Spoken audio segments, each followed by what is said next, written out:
All right, good morning, YouTube. Here's where we're at. The 2011 Mustang. We are doing some suspension mods and drivetrain mods just to get the car to start performing and doing a little bit better than it currently does, or as it should have from the factory. So what we're looking at here is, over the weekend I received some parts. I ordered the aluminum drive shaft, a short throw shifter, adjustable sway bar, control arms, springs, upper mount for the upper control arm in the rear. I did not order shocks and struts because I don't know what direction I'm going to go. This is such a low mileage car. They'll live with the lowering springs for at least a month or two until I decide on what I want to do with this particular car. I do want to keep it a daily. I do want to keep it easy on the body. I don't know if a lot of you guys can tell, I'm not young. I'm almost 50, and I just don't want to be beat up all the time. But again, I can't drive a 4x4 either. That shit's terrible. If I want to drive a 4x4, I'll leave it to the trucks. So here's what we got. We got some Ford lowering springs, 1.5 inch all the way around. We got the upper mount and upper lower control arm. We got the JMS sway bar and rear lower control arms. I did not order the bracket for the control arms, and I should have, so that's on order. I just ordered that this morning. Here's the aluminum drive shaft that I installed. Wasn't that bad. I did disconnect. Oh, sorry, here we are. I did have to disconnect this and move this one pipe out of the way to get the single piece drive shaft all up in there. But I think that's going to help tremendously on the way the car revs. And way up in there, let me see if I can see, is the Barton short throw shifter. I did just the chassis mount. I didn't do just the transmission mount. We'll see how this plays in for a while. If I hate it, you can always change it out, right? But I will tell you on this, you have these bolts that have to go in first. And this is a Ford Racing aluminum drive shaft. Let's get rid of that glare. And these bolts were a little bit of a pain, and they'd get torqued down to 41 foot-pounds. And the fronts up here have blue Loctite. These are reusable, but blue Loctite and 76 foot-pounds. But this one's easy to get to. And again, I only removed this part of the exhaust. Everything else just stayed in. I didn't actually remove it. I just unbolted it here, slid it, and let it hang. So that's where we're currently at with the 2011. But I had a surprise over the weekend. Really shocked, actually. My wife's a little taken aback, and so am I. My wife and I run a gym. We've had clients for years. Some we've had for more than a decade, and some you just have for a few months and people move on. But this one particular gentleman who we've had in our life, we consider deep friend. My youngest son's very attached.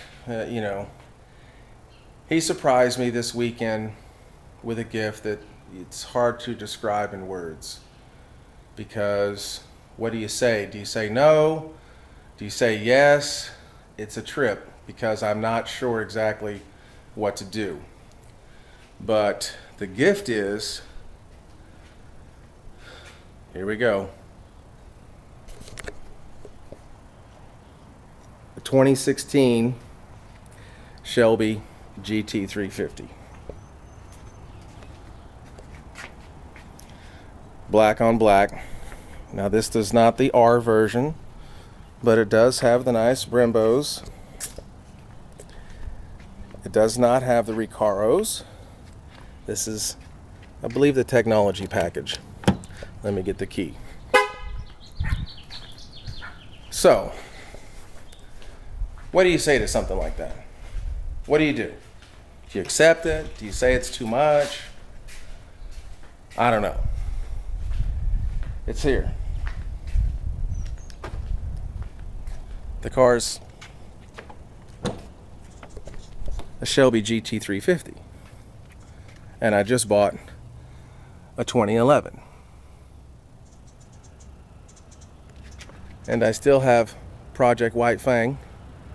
My daughter still has the green car. I still got my truck. I don't know if I've shown you all the interior of the White Fang so far. That's it with the roll cage. It's slowly coming together. Anyway, what do you do? What do you do when you have someone give you a car that is a gift?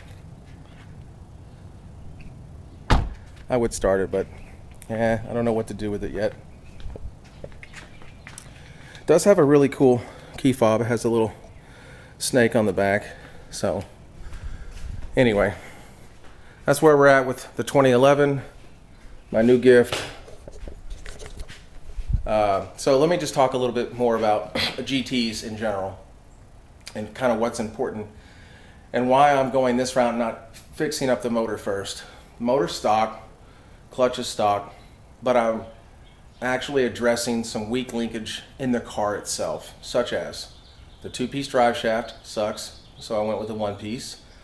I went with the Barton short throw shifter, and now I want to address lowering the vehicle down and getting the rear end to not wheel hop so much, plant and go. I don't know why I thought I ordered the lowering brackets for the rear control arm, the relocation brackets, my fault, relocation brackets. But they didn't come in, so I looked on my order. Actually, I didn't order them, so they're going to be here Thursday. I'll do the full suspension then, next weekend. This weekend, I just tackled the short throw and the aluminum drive shaft. Let's take this car down.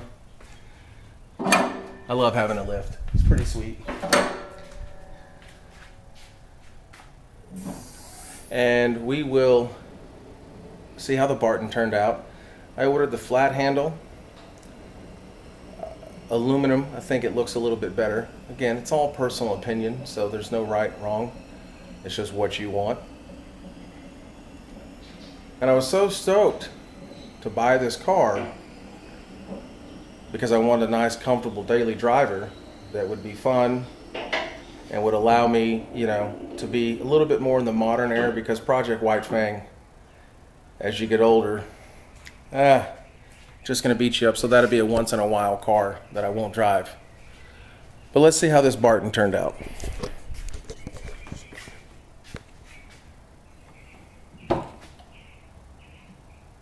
There it is right there.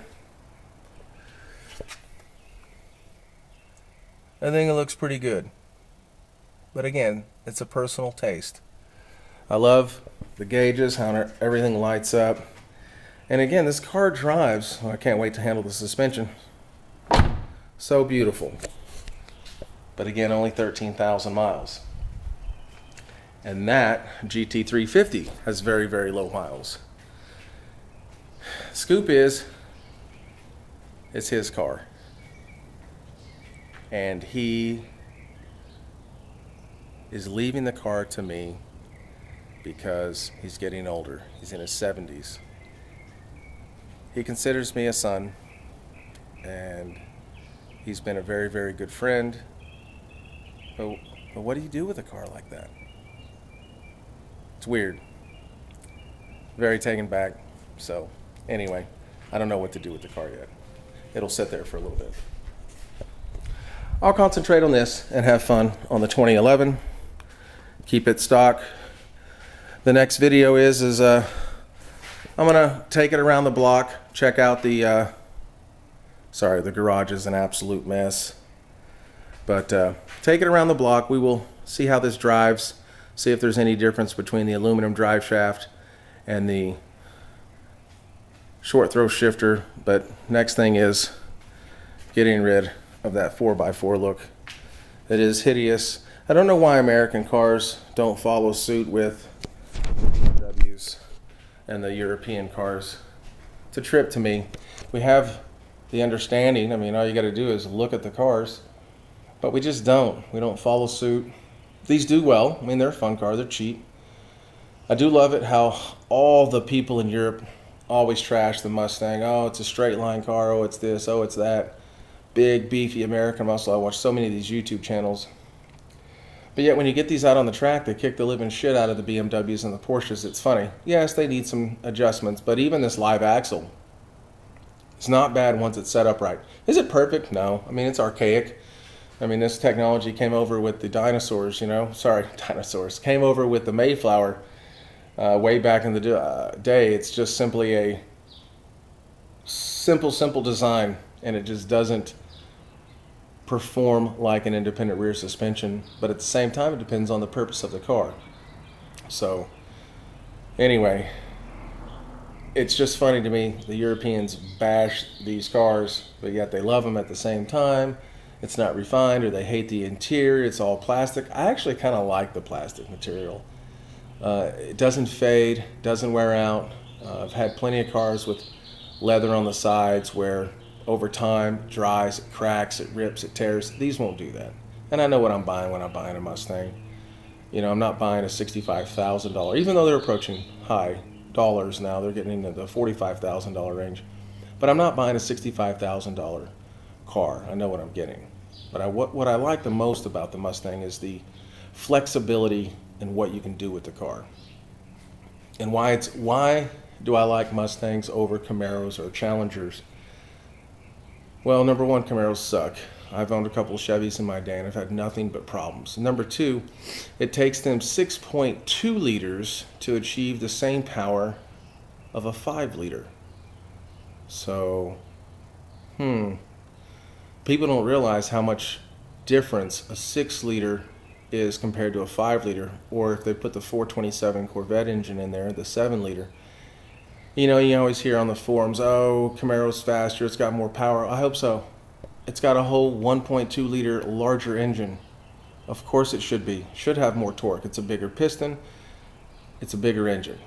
It's going to have more power, or it should. So for what these are, for that little 5-liter, it's a great car. It's always been that way, and I like it. So I'm going to take this around the block. We'll see how this turned out, see if there's any major changes to the way it was shifting, because before it was terrible, and then we'll get back at you guys. All right, thanks.